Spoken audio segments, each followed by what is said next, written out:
When we teach the Bible well, properly, rigorously, I think the points of contact with our culture just automatically follow. I don't think you need to have a PhD in cultural studies to be able to preach the Bible well. I think if you take God's word seriously, proclaim Him from the text, the cultural points of connections will come automatically. Well, I think the first thing to do is to work out what the Bible is saying, what the text means. And to do that, you do need to bear in mind the culture it was written in. And then you begin to think, well, how was that culture similar to the culture that I'm preaching into? And there'll be points of similarity, and there'll be points of difference. The Bible is always going to have something to say to the culture because God is timeless, eternal. And once we get the message of the Bible properly, we'll see that it says exactly what we need to hear. And so you take the timeless message, which is about God, which is about humanity, which is about salvation, and then you apply it to the lies or the truths that we believe or that we're led to believe that are present in our culture as well. So the thrilling thing, isn't it, about the Bible is that we always talk about context, but the thrilling thing is that God never spoke into an historical vacuum.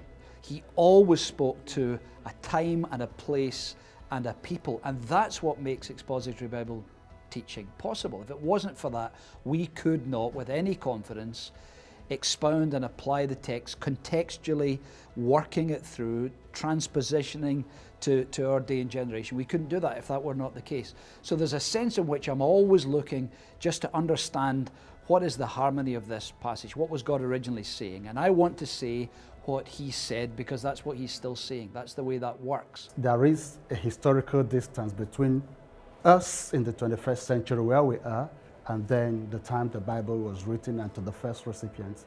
So one gets to know, it's important to understand the circumstance, the situations of the people that it was written.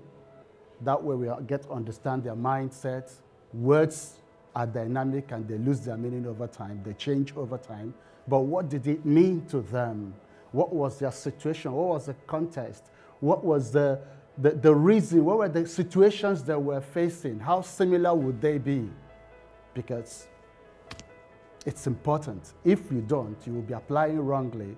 Such context helps one to understand the text clearly and apply it appropriately and relevantly today. God has spoken in time and space, and I want to try and faithfully lift the burden of that passage and help people to hear it today.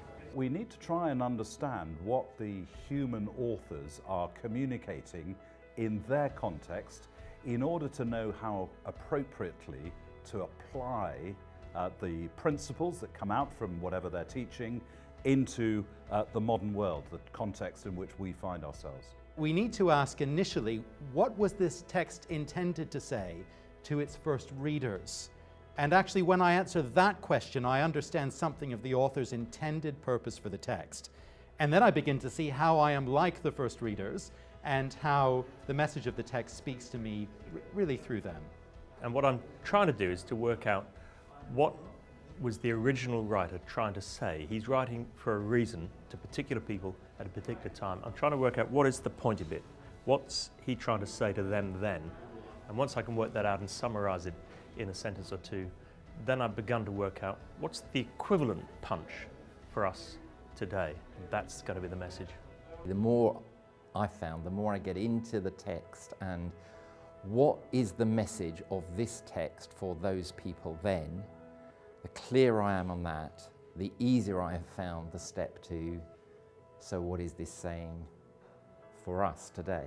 There was an original reason why this is written. So the Bible never just throws truths in the air.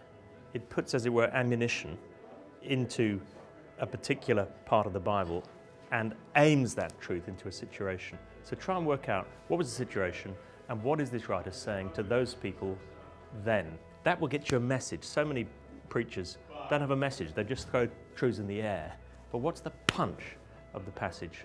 That will help you preach.